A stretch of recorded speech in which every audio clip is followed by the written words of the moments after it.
13 अगस्त 1972 पाकिस्तान के रावलपिंडी शहर में आधी रात को एक बहुत तेज तूफान आता है। बादल बहुत तेज गरज रहे थे और आंधी ने पेड़ पौधों को हिलाकर रख दिया था।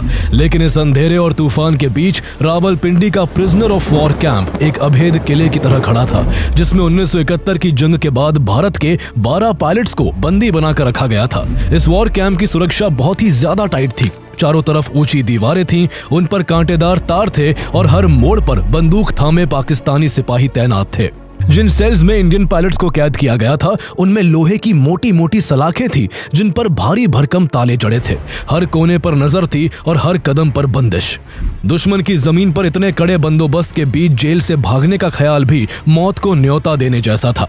लेकिन भारत के 3 जाबाज pilots, flight lieutenant Dilip Parulkar, flight lieutenant MS Grewal और फ्लाइंग ऑफिसर हरीश सिंह जी, पाकिस्तान की इस जेल को तोड़कर वापस अपने वतन की मिट्टी को चूमने के लिए अपनी जान तक दांव पर लगाने को तैयार थे। तीनों के पास ना तो कोई हथियार था, ना सही नक्शा और ना बाहर से कोई मदद, लेकिन फिर भी अपनी जान को जोखिम में डालकर ये तीनों कई महीनों से जेल की अंधेरी दीवारों के बीच भागने के एक ऐसे प्लान पर काम कर रहे थे जो पाकिस्तान के इंटेलिजेंस सिस्टम की नींव हिला देने वाला था। 13 अगस्त 1972 की रात जब बारिश तेज हो चुकी थी और अंधेरा घना था, तभी तीनों भारतीय पायलट्स पाकिस्तान की उस सुरक्षित जेल की 18 इंच मोटी दीवार को तोड़कर पाकिस्तानी सिपाहियों की नाक के नीचे से फरार हो जाते हैं। पीछे छूटता है तो सिर्फ दीवार में एक बड़ा सा सुराख, जो पाकिस्तान की सुरक्षा पर एक करारा तमाचा था। ये कोई फिल्मी कहानी नहीं, बल्कि ये एक सच्ची दास्तान है भारत के उन 3 वीर पायलट्स की, जिनकी हिम्मत के आगे पाकिस्तान की जेल भी ढह गई। आइए जानते हैं कि कैसे भारत के ये शेर पाकिस्तान की हाई सिक्योरिटी जेल से भागने में कामयाब हुए और आखिर जेल से भागने के बाद क्या वो वापस भारत की सरजमीन पर लौट पाए या नहीं।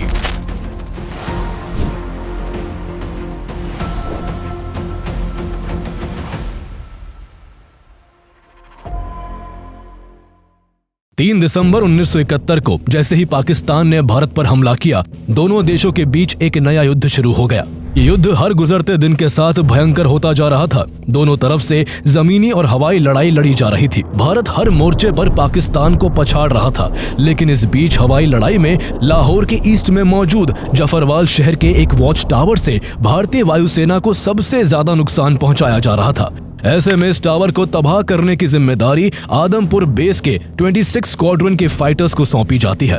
10 दिसंबर की सुबह flight lieutenant Dilip Parulkar Sukhoi 7 jet fighter में बैठकर मिशन के लिए उड़ान भरते हैं। उनका निशाना यही वॉच टावर था, लेकिन इससे पहले कि वो अपने मिशन को अंजाम दे पाते, जफरवाल के ऊपर उड़ते वक्त एक एंटी एयरक्राफ्ट गन का गोला उनके जेट से टकराता है और जहाज आग की लपटों में घिरकर जमीन की ओर गिरने लगता है। अब पारुलकर के पास बस एक ही रास्ता था, पैराशूट खोलकर किसी भी तरह जान बचाना। उन्होंने ठीक वही किया और पैराशूट की मदद से घायल अवस्था में नीचे उतर आए, लेकिन जहां वो उतरे थे वो दुश्मन की जमीन थी। पारुलकर नीचे गिरने पर पहले ही बहुत चोटिल हो गए थे और तभी उन्हें अल्लाहू अकबर के नारे लगाती हुई पाकिस्तान के लोगों की भीड़ अपनी तरफ दौड़ती हुई दिखाई दी। भीड़ उन पर टूट पड़ी, किसी ने उनकी वर्दी फाड़ दी, किसी ने उनका सामान चुरा लिया। लोगों ने उन्हें इतना मारा कि पारुलकर बेहोश हो गए। युद्ध के ऐसे समय में पाकिस्तान की आम जनता के दिल में भी भारत के लिए इतना गुस्सा था कि अगर पाकिस्तानी अफसर वहां ना पहुंचते तो शायद भीड़ फ्लाइट लेफ्टिनेंट दिलीप पारुलकर की जान ले लेती। पाकिस्तानी सिपाहियों ने भीड़ को हटाते हुए कहा, ये हमारे लिए जिंदा ज्यादा काम का है, इससे हमें जरूरी जानकारी मिल सकती है। इसके बाद सिपाही उन्हें अपने साथ ले गए। पारुलकर को जब होश आया तब वो रावलपिंडी में पाकिस्तानी वायुसेना के बेस कैंप में एक अंधेरी कोठरी में बंद थे। उनके सामने एक पाकिस्तानी अफसर था और एक गार्ड राइफल लिए साइड में खड़ा था। सामने बैठे पाकिस्तानी अफसर ने पारुलकर के होश में आते ही एक कागज उनकी तरफ बढ़ा दिया और कहा, आदमपुर एयरफील्ड का स्केच बनाओ। आदमपुर एयरफील्ड भारतीय वायुसेना के लिए एक अहम एयरफील्ड है और पाकिस्तान की कोशिश थी कि उस एयरबेस की एकदम सही लोकेशन जानकर उसे पूरी तरह तबाह कर दिया जाए। लेकिन दिलीप पारुलकर दुश्मन की कैद में होने के बाद भी डरे नहीं। पहले तो उन्होंने स्केच बनाने से मना कर दिया, लेकिन जब पाकिस्तानी अफसर ने बहुत जोर डाला तो उन्होंने उसे गुमराह करने के लिए आदमपुर एयरफील्ड की जगह मुंबई के सेंटा क्रूज एयरपोर्ट का स्केच बना दिया। पाकिस्तानी अफसर को लगा कि उसका मकसद पूरा हो गया है और वो चेहरे पर एक मुस्कुराहट लिए उस स्केच को लेकर कोठरी से बाहर आ गया। लेकिन 10-15 मिनट बाद वो पाकिस्तानी अफसर फिर से वापस कोठरी में आया और दिलीप पारुलकर पर गुस्से से बरस पड़ा। वो समझ चुका था कि पारुलकर ने उसे गलत जगह का नक्शा दिया है। उसने चिल्लाते हुए पारुलकर से कहा, क्या तुम हमें बेवकूफ समझते हो? अगर हम चाहे तो तुम्हें अभी मार सकते हैं। जाओ, आज पूरी रात उसे कोने में खड़े रहो। आज तुम्हें खाना पानी कुछ नहीं मिलेगा। फिर उसने वहां मौजूद गार्ड से कहा कि अगर ये हिले तो इसे तुरंत गोली मार देना। काफी देर तक पारुलकर एक ही जगह खड़े रहे। दर्द के मारे उनके पैरों में कपकपी छा गई थी। जैसे ही उन्होंने थोड़ी राहत पाने के लिए घुटनों को मोड़ा, गार्ड ने तुरंत अपनी राइफल लोड कर ली। पारुलकर ने उसी दर्द में वापस खुद को सीधा कर लिया। कुछ मिनट गुजरने के बाद पारुलकर के दर्द को देख उस पाकिस्तानी गार्ड का भी दिल पिघल गया और उसने कहा, साहब आप बैठ जाइए, अगर कोई आएगा तो मैं खास दूंगा, फिर आप खड़े हो जाना। कुछ इस तरह से दिलीप पारुलकर की पहली रात पाकिस्तान की जेल में गुजरी। अगले कुछ दिन उन्हें इसी तरह एक बंद अंधेरी कोठरी में बिल्कुल अकेला रखा गया। उन्हें पाकिस्तानी अफसरों ने मेंटली काफी टॉर्चर किया। उन्हें कभी खाना नहीं दिया गया तो कभी पानी। बार बार उनसे एक ही तरह के सवाल पूछे जाते। उन पर मानसिक दबाव बनाया जाता ताकि वो टूट जाए और पाकिस्तान को भारतीय वायुसेना की खुफिया जानकारियां दे दे। लेकिन जब किसी तरह से भी दिलीप पारुलकर का हौसला नहीं डगमगाया तो कुछ दिनों बाद पारुलकर को उनके साथियों से मिलने दिया गया। इस prisoner of war POW camp में भारतीय वायुसेना के कुल 12 पायलट युद्धबंदी बनाए गए थे। जब पारुलकर अपने साथियों से मिले तो उन्हें भी अपने साथियों से सुनने को मिला कि किस तरह उन्हें मेंटल टॉर्चर दिया गया था। इन्हीं में से एक स्क्वाड्रन लीडर धीरेन्द्र जाफा थे, जो पैराशूट से लैंड करते टाइम इतने चोटिल हुए थे कि उनकी कमर में प्लास्टर लगाना पड़ा। उन्हें भी कई दिन तक जेल की कोठरी में बंद करके रखा गया और उनसे रोज सवाल जवाब पूछे जाते। जब उन्हें टॉयलेट जाना होता तो उनके मुंह पर पिलो केस लगा दिया जाता ताकि वो इधर उधर देखकर जेल का नक्शा ना जान ले। उनके अलावा एक फ्लाइट लेफ्टिनेंट MS ग्रेवाल थे, जिन्हें चाय बहुत पसंद थी। लेकिन पाकिस्तानी अफसर उन्हें साइकोलॉजिकल टॉर्चर देने के लिए पूछते, गैरी क्या चाय पियोगे? वो हाँ कह देते, लेकिन वो चाय उन्हें कभी नहीं मिलती। उस युद्धबंदी कैंप में केवल कैंप के इंचार्ज उस्मान हमीद एक ऐसे पाकिस्तानी ऑफिसर थे जो भारतीय पायलट्स के साथ इज्जत से पेश आते थे। उनसे बाकी पाक अफसर नाराज रहते थे क्योंकि उनका बर्ताव युद्धबंदियों के प्रति काफी नरम था। उन्होंने इंडियन प्रिजनर ऑफ वॉर्स को गाने सुनने के लिए एक कैसेट प्लेयर और साथ ही दिलीप पारुलकर की रिक्वेस्ट पर उन्हें एक एटलस भी दिया, जो आगे चलकर तीनों इंडियन पायलट्स के भागने के प्लान में बेहद काम आया। कैंप इंचार्ज उस्मान हमीद ने 25 दिसंबर 1971 को क्रिसमस के मौके पर सभी युद्धबंदियों को एक छोटी सी चाय केक पार्टी में भी शामिल किया। यहाँ पारुलकर और उनके साथियों को पहली बार पता चला कि ढाका में पाकिस्तानी फौज ने सरेंडर कर दिया है और भारत जंग जीत चुका है। इस खबर से भारतीय वायु सैनिकों में खुशी की लहर दौड़ गई।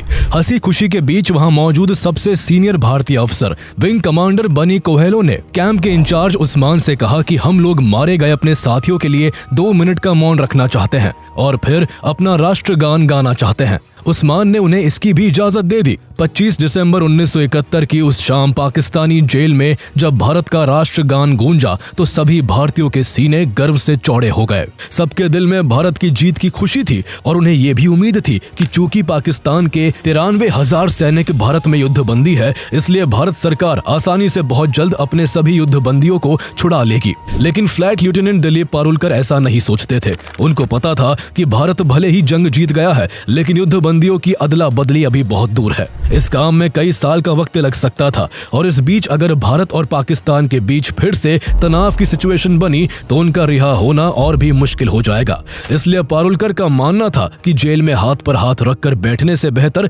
जेल को तोड़कर अपने वतन भाग निकलना है। ये एक युद्धबंदी का कर्तव्य भी होता है। जब दुश्मन देश द्वारा किसी सैनिक को पकड़ लिया जाता है तो उसका पहला कर्तव्य यही है कि वो वहां से भागने की कोशिश करे। दिलीप पारुलकर ने तो 2-3 साल पहले अपने एक बड़े अधिकारी से कहा भी था कि पाकिस्तान में उड़ान भरते समय अगर कभी उनका विमान गिरा दिया जाता है और वो पकड़ लिए जाते हैं तो वो जेल में नहीं बैठे रहेंगे, बल्कि वो अपनी जान की बाजी लगाकर वहां से भागने की कोशिश करेंगे। इसके बाद उन्होंने अपने सभी साथियों से भागने के प्लान के बारे में बात की, लेकिन कोई तैयार नहीं हुआ। उल्टा सबने उनको ही समझाया कि जल्द ही भारत सरकार प्रिजनर्स ऑफ वॉर को एक्सचेंज करेगी और वो सब सुरक्षित वापस अपने वतन लौट जाएंगे। ऐसे में भागकर अपनी जान को जोखिम में नहीं डालना चाहिए। लेकिन दिलीप पारुलकर उस दिन के इंतजार में बैठे नहीं रहना चाहते थे। उन्होंने मन ही मन जेल से भागने के कई प्लान बनाए। जब रात में वो कस्टडी में रहते हुए टॉयलेट करने जाते थे तो उनके पीछे एक पाकिस्तानी सिपाही रिवॉल्वर लेकर चलता था। पारुलकर का प्लान था कि उस सिपाही से रिवॉल्वर छीनकर उसको ढाल बनाकर वहां से भाग निकले, लेकिन इस प्लान के सफल होने की संभावना बेहद कम थी। पाकिस्तानी उन्हें रोकने के लिए अपने सिपाही की जान को भी दांव पर लगा सकते थे, इसलिए उन्होंने इस प्लान को ड्रॉप कर दिया। जब कई हफ्ते और फिर महीने बीत गए और युद्ध बंदियों के भविष्य का कोई फैसला नहीं हो सका तो सभी भारतीय पायलट्स निराश होने लगे। उन्हें लगने लगा कि जंग जीतने के बाद भी भारत सरकार अपने सैनिकों को छुड़ाने के लिए कुछ नहीं कर रही है। ऐसे में एक बार फिर दिलीप पारुलकर ने अपने साथियों से भागने के प्लान के बारे में पूछा। इस बार उन्हें दो लोगों का साथ मिल गया। फ्लाइट लेफ्टिनेंट MS ग्रेवाल और फ्लाइंग ऑफिसर हरीश सिंह जी पारुलकर के साथ भागने को तैयार हो जाते हैं।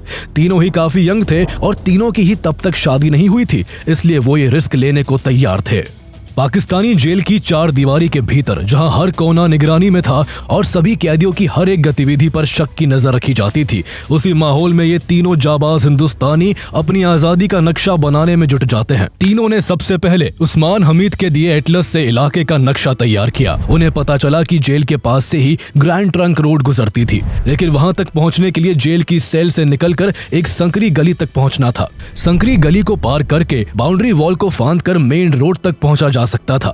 इंडो पाक बॉर्डर की तरफ से इंडिया जाने में खतरा था, क्योंकि वहां का रास्ता बारूदी सुरंगों और दुश्मन फौजों से भरा था। इसलिए जेल से निकलने के बाद आगे का प्लान पाकिस्तान अफगानिस्तान बॉर्डर तक पहुंचने का बना। अगर तीनों किसी तरह अफगानिस्तान में एंटर होने में सफल हो जाते तो वहां से आसानी से भारत पहुंच सकते थे। इस तरह तीनों ने बड़ी ही सूझबूझ से द ग्रेट एस्केप प्लान तैयार कर लिया था। लेकिन इस प्लान में सबसे पहला काम एक ऐसी सेल तलाशना था जो कंपाउंड की बाउंड्री के नजदीक हो, जहां से भागने का रास्ता मिले और वहां गार्ड्स का पहरा कम हो। सेल नंबर 4 इस क्राइटेरिया पर बिल्कुल फिट बैठती थी। अब अगला काम था इन तीनों का उस सेल में शिफ्ट होना। लेकिन जेल में सेल बदलना कोई फॉर्म भरने जितना आसान नहीं होता। इसके लिए गार्ड्स और स्टाफ से दोस्ती करना जरूरी था।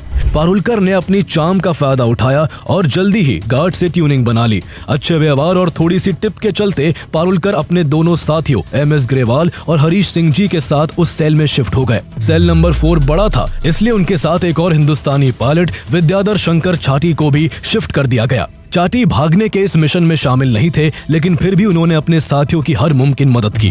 प्लान का अगला हिस्सा सेल नंबर 4 की 18 इंच मोटी दीवार में एक बड़ा सुराख करने का था, जिसके जरिए बाहर निकला जा सके। लेकिन ये काम आसान नहीं था। उनके पास ना कोई औजार था और ना ही कोई बाहरी मदद। इसके लिए भी उन्होंने अपनी होशियारी का इस्तेमाल किया। पारुलकर और उनके साथियों ने कुछ दिनों तक अपनी दाढ़ी बढ़ने दी और फिर कैंप इंचार्ज से दाढ़ी काटने के बहाने एक कैंची मांग ली। इस कैंची और एक चोरी के स्क्रू ड्राइवर की मदद से उन्होंने दीवार के एक कोने में छेद करना शुरू किया। पारुलकर और ग्रेवाल रात 12 से 1 बजे तक आहिस्ता आहिस्ता बारी बारी से दीवार के मसाले को कैंची और स्क्रू ड्राइवर से हटाते जाते, जबकि हरीश और छाटी निगरानी रखते कि कहीं कोई पहरेदार तो नहीं आ रहा है। इस बीच रेडियो ट्रांजिस्टर के वॉल्यूम को बढ़ा दिया जाता ताकि दीवार खुरचने की आवाज दब जाए। दीवार के इस होल को छुपाने के लिए वहां बिस्तर को लगा दिया गया ताकि होल बिस्तर के नीचे छिप जाए। खुरचे गए मसाले और प्लास्टर को रेड क्रॉस के खाली डिब्बों में भरकर छुपा दिया गया। दीवार में छेद करने के साथ साथ तीनों भागने के लिए सामान भी इकट्ठा कर रहे थे। जनीवा कन्वेंशन के तहत हर युद्धबंदी को हर महीने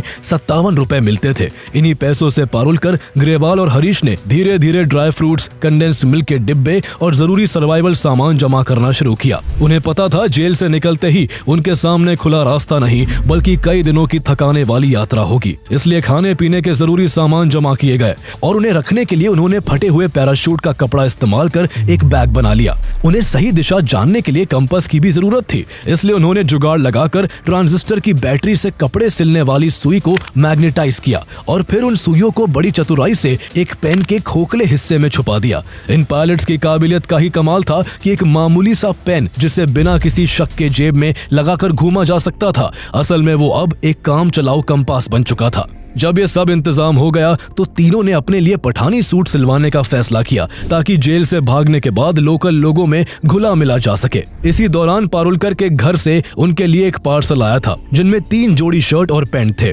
पारुलकर ने जेल में ही एक दर्जी को कुछ पैसे देकर उन कपड़ों से 3 पठानी सूट सिलवा दिए। इस बीच दीवार में सुराख करने का काम भी लगातार जारी था। चारों बारी बारी से इस काम को बड़ी सावधानी से करने में लगे हुए थे। उनके इस काम की कानों कान किसी को भनक तक नहीं लगी। नोटिस न किए जाने के मकसद से वो दीवार के प्लास्टर को रात में ही हटाते थे, लेकिन रात में उनके सेल में लगा एक बल्ब उनके लिए दिक्कत खड़ी कर रहा था। बल्ब की रोशनी में बाहर से देखे जाने का खतरा था, इसलिए उन्होंने उस बल्ब का फ्यूज उड़ा दिया। जेल में बल्ब बदलने के के लिए भी एक लंबा प्रोसेस होता था, इसलिए कई दिनों तक ये अंधेरे का फायदा उठाकर अपने काम में लगे रहे। कई दिनों तक काम बिना किसी रुकावट के चलता रहा, लेकिन एक रात जब एमएस ग्रेवाल बेड के नीचे दीवार को खुरचने में लगे हुए थे, तभी अचानक एक गार्ड सेल के दरवाजे पर खड़े होकर अंदर झांकने लगा। बल्ब की रोशनी न होने के बावजूद उसने देख लिया था कि सेल में 4 की जगह केवल 3 लोग हैं। उसने आवाज लगाई, लेकिन बेड पर मौजूद तीनों पायलट सोने का नाटक करने लगे और ग्रेवाल ने भी सतर्क होकर बेड के नीचे काम रोक दिया। गार्ड को कुछ गड़बड़ी का एहसास हुआ और वो सीधा गार्ड रूम की तरफ भागा। चंद सेकंड्स के बाद वो दौड़कर अपने साथ सलाखों की चाबी और इंचार्ज गार्ड को लेकर लौटा। इंचार्ज गार्ड ने ताला खोलकर जब अंदर टॉर्च मारी तो बेड पर 4 पायलट्स मौजूद थे। गार्ड के चाबी लेने जाने और वापस आने के बीच ही ग्रेवाल बड़ी तेजी से बेड के नीचे से निकलकर ऊपर आ चुके थे और बाकियों की तरह सोने का नाटक करने लगे थे। चारों को सेल में देखकर इंचार्ज गार्ड ने पहरा देने वाले गार्ड को ही डांट लगा दी और इस तरह वो लोग पकड़े जाने से बाल बाल बच गए। कई हफ्तों तक लगातार 18 इंची मोटी दीवार को तोड़ने की कोशिश में वो उसकी काफी ईंटें निकाल चुके थे। ईंटों से मसाला छुड़ाकर उन्हें फिर से लगा दिया जाता ताकि गार्ड्स को शक न हो। अगली रात फिर से उन ईंटों को निकालकर आगे की ईंटों और मसाले को निकाला जाता। इस तरह हर रात काम करने से दीवार में एक छोटा सुराख हो गया था, लेकिन ये सुराख बाहर निकलने के लिए काफी नहीं था और जब तक बाहर निकलने लायक होल नहीं हो जाता तब तक उसे छुपाना भी जरूरी था। इसलिए दिलीप पारुलकर ने एक कपड़ा उस सुराख में ठूंस दिया ताकि अंदर का हिस्सा ना दिखे। अगली रात जब पारुलकर फिर से काम पर लगे और उन्होंने जैसे ही ईंटें हटाकर पीछे के प्लास्टर को खरोचना शुरू किया, तभी अचानक किसी ने बाहर से उस छोटे सुराख में लगा वो कपड़ा खींच लिया। पारुलकर की सांस अटक गई। वो तुरंत बेड के नीचे से निकले और अपने साथियों को बताया कि किसी ने बाहर से कपड़ा खींच लिया है। अब चारों की हालत खराब थी। उन्हें डर था कि उनका प्लान अब चौपट हो चुका है और किसी भी पल पाकिस्तानी अफसर उनकी सेल में आने वाले होंगे। लेकिन जब काफी देर तक कोई नहीं आया तो पारुलकर फिर से बिस्तर के नीचे दीवार के सुराख के पास गए। उन्होंने देखा कि सामने बाहर की तरफ बिल्ली खड़ी थी जिसके मुंह में वो कपड़ा था। ये देखकर उनकी जान में जान आई कि कपड़ा किसी सिपाही ने नहीं बल्कि बिल्ली ने खींचा था। कई महीने की मेहनत के बाद तीनों के भागने का सारा इंतजाम हो चुका था। दीवार में से निकलने का एक बड़ा सा सुराख भी किया जा चुका था। उन्होंने उस सुराख को भागने वाले दिन के लिए बिना मसाले की ईंटों से ढक दिया था। भागते वक्त उन ईंटों को बड़ी आसानी से निकाला जा सकता था। नक्शे तैयार थे, कपड़े सिलवाए जा चुके थे, रास्ता रटा जा चुका था और छोटी से छोटी चीज की प्लानिंग भी पूरी हो चुकी थी। अब बस सही मौके का इंतजार था। ये सही मौका 13 अगस्त 1972 की रात को आता है। एक दिन बाद 14 अगस्त को पाकिस्तान का इंडिपेंडेंस डे था। पारुलकर को यकीन था कि उस दिन गार्ड्स ढीले रहेंगे और सतर्कता कम होगी। 13 अगस्त की रात को जब बिजली चमकी, आसमान में कड़कती आवाजें गूंजी और आंधी चलने लगी तो पारुलकर के हौसले और भी बढ़ गए। उन्हें एहसास हुआ कि ऐसे खराब मौसम में सिपाहियों की नजर से बचकर निकलना सबसे सही मौका होगा। प्लान के मुताबिक आधी रात को flight lieutenant Dilip Parulkar, flying officer Harish Singh ji और फ्लाइट लेफ्टिनेंट एमएस ग्रेवाल ने पठानी सूट पहने अपनी एस्केप किट उठाई, अपने चौथे साथी विद्याधर शंकर छठी से गले मिलकर विदा ली और एक एक करके तीनों दीवार के सुराख से रेंगते हुए बाहर निकल आए। बाहर निकलते ही धूल भरी आंधी के थपेड़े उनके मुंह पर लगना शुरू हो गए। वो आगे बढ़कर संकरी गली में पहुंच गए जहां एक गार्ड चारपाई पर धूल से बचने के लिए मुंह पर कंबल डालकर बैठा हुआ था। तीनों संकरी गली से गुजरे। हवा का शोर इतना ज्यादा था कि उनके कदमों की आहट दब गई। कुछ ही पलों में वो जेल की बाहरी दीवार तक पहुंच गए। लेकिन तभी अचानक बारिश शुरू हो गई। बारिश की बूंदों से चौकीदार ने अपने मुंह के ऊपर से कंबल हटाया और चारपाई समेत वायुसेना के रोजगार दफ्तर के बरामदे की तरफ दौड़ लगा दी। इस बीच वो गार्ड उन तीनों को देख नहीं सका और तीनों एक बार फिर से बच गए। पल भर की झिझक के बाद उन्होंने तेज बारिश में दीवार को फांद दिया। जैसे ही उनके पैर जेल से बाहर जमीन पर पड़े, हरीश सिंह जी के मुंह से जोश में एक शब्द निकला, आजादी। हालांकि आजादी अभी करीब 250 किलोमीटर दूर थी। उन्हें पाकिस्तान अफगानिस्तान बॉर्डर तक जाने के लिए सबसे पहले पेशावर पहुंचना था। भीगते हुए वो तेज कदमों से चलकर बस स्टेशन पहुंच गए। वहां से उन्होंने पेशावर के लिए बस पकड़ी और सुबह के करीब 6 बजे तक वो पेशावर पहुंच गए। आगे के रास्ते के लिए तीनों ने तय किया कि वो अपना नाम बदलेंगे और खुद को ईसाई बताएंगे, क्योंकि ना तो उन्हें कलमा पढ़ना आता था और ना ही उनमें से किसी का खतना हुआ था। ऐसे में तलाशी और पूछताछ होने पर पकड़े जाने का खतरा था। दिलीप पारुलकर ने अपना नाम फिलिप पीटर रखा। एमएस ग्रेवाल ने अली अमीर और हरीश सिंह जी ने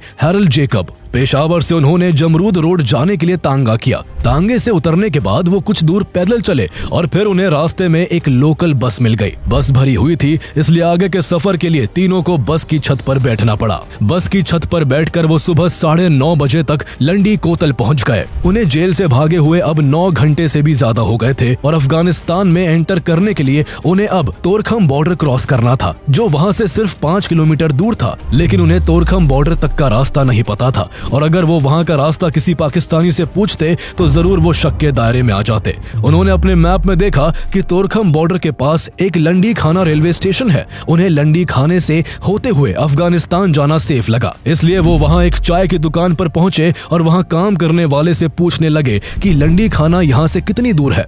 सवाल सुनते ही वहां बैठे लोग उन्हें ऐसे देखने लगे जैसे किसी ने उनसे किसी मुश्किल इंग्लिश वर्ड का स्पेलिंग पूछ लिया हो। किसी को नहीं पता था कि लंडी खाना क्या है और कहाँ है।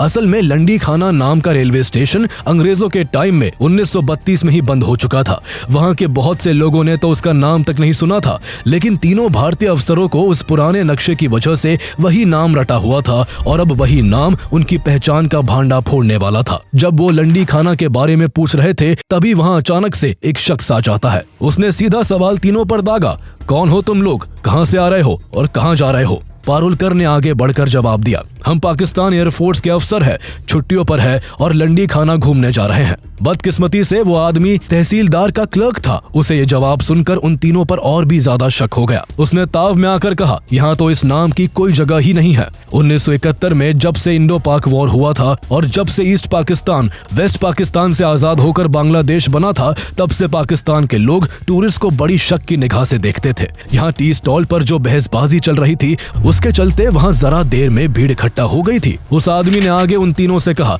तुम तीनों बंगाली हो ना, जो अफगानिस्तान भाग रहे हो। ये सुनकर तीनों एक झूठी हंसी हंस पड़े। गरेवाल ने उससे हंसते हुए कहा, क्या हम आपको बंगाली दिखते हैं? आपने कभी बंगाली देखे भी है अपनी जिंदगी में? उनके इस जवाब से वो आदमी और भी गुस्सा हो गया और उसने लोकल लोगों की मदद से तीनों को घेर कर वहाँ के तहसीलदार के हवाले कर दिया। जेल से भागे तीनों भारतीय पायलट्स ने तहसीलदार को अपनी झूठी कहानी में फंसाने की खूब कोशिश की, लेकिन तहसीलदार भी उनकी बातों से संतुष्ट नहीं हुआ। वहाँ मौजूद लोगों का गुस्सा गर्माता जा रहा था। तीनों को डर था कि कहीं गुस्से में सब मिलकर उनकी जान ना ले ले। ऐसे में दिलीप पारुलकर ने बचने के लिए बहुत चालाकी से काम लेते हुए कहा कि हम पाकिस्तान एयरफोर्स के एयरमैन हैं। हमने इस वतन के लिए अपना खून पसीना बहाया है और आप हमें इस तरह जलील कर रहे हैं। अगर आपको हमारा यकीन नहीं है तो अभी मेरी बात पाकिस्तान एयरफोर्स के एडीसी उस्मान हमीद से कराइए। ये वही उस्मान थे जो रावलपिंडी जेल के इंचार्ज रहे थे और जो भारतीय युद्ध बंदियों के लिए क्रिसमस का केक लाए थे।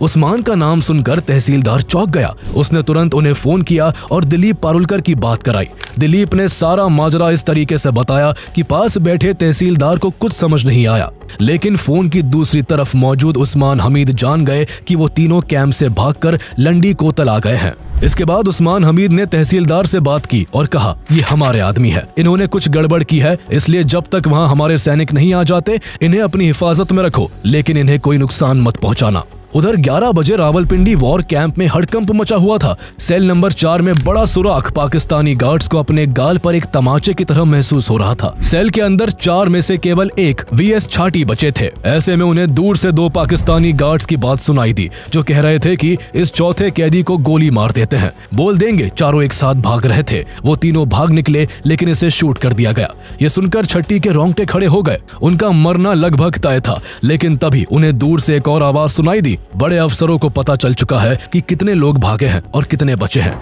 ऐसे में हमने उसे मारा तो हम भी नहीं बचेंगे। ये सुनकर छट्टी की जान में जान आई। जेल से भागे तीनों इंडियन पायलट्स को वापस रावलपिंडी लाया गया और उन्हें 30 दिन की सॉलिटरी कन्फाइनमेंट की सजा दी गई। इसके बाद उन्हें रावलपिंडी वॉर कैंप के अपने सभी साथियों समेत फैसलाबाद की जेल में भेज दिया गया। वहां भारतीय फौज के 500 से ज्यादा POWs थे। इसी दौरान भारत सरकार और पाकिस्तान सरकार के बीच प्रिजनर्स ऑफ वॉर के एक्सचेंज को लेकर नेगोशिएशंस तेज हो चुके थे, जिसके चलते दिसंबर 1972 में पाकिस्तान के राष्ट्रपति जुल्फिकार अली भुट्टो ने सभी भारतीय युद्ध बंदियों की रिहाई का ऐलान कर दिया। सभी भारतीय युद्ध बंदियों ने जब वाघा बॉर्डर के पार भारत की मिट्टी पर कदम रखा तो वहां लोगों का जुलूस उनके स्वागत के लिए खड़ा था। वहाँ मौजूद हजारों लोगों ने उन्हें मालाएं पहनाकर और गले लगाकर उनका स्वागत किया। पंजाब के मुख्यमंत्री ज्ञानी जैल सिंह खुद वहाँ मौजूद थे। वाघा से अमृतसर के 22 किलोमीटर रास्ते में उनके स्वागत में सैकड़ों फूलों की झालरें सजी हुई थी। लोगों का प्यार देखकर सभी भारतीय जवानों की आंखों में खुशी के आंसू भर आए। अगले दिन दिल्ली के रामलीला मैदान में उनका भारी भीड़ के साथ स्वागत किया गया। रिहाई के कुछ महीने बाद फ्लाइट लेफ्टिनेंट दिलीप पारुलकर ने वायुसेना प्रमुख पीसी लाल को तोहफे में एक फाउंटेन पेन दिया। पीसी लाल ने फाउंटेन पेन का ढक्कन खोला तो देखा वो एक कंपास था। ये वही कंपास था जिसे पारुलकर और उनके साथियों ने जेल में सुइयों से बनाया था। भारत वापस लौटने के 5 महीने बाद ही दिलीप पारुलकर के माता पिता ने उनकी शादी करा दी। शादी पर पारुलकर को पाकिस्तानी जेल में उनके साथ रहे स्क्वाड्रन लीडर अर्जुन विट्ठल कामत का टेलीग्राम मिला, जिसमें मैसेज था, no escape from this sweet captivity.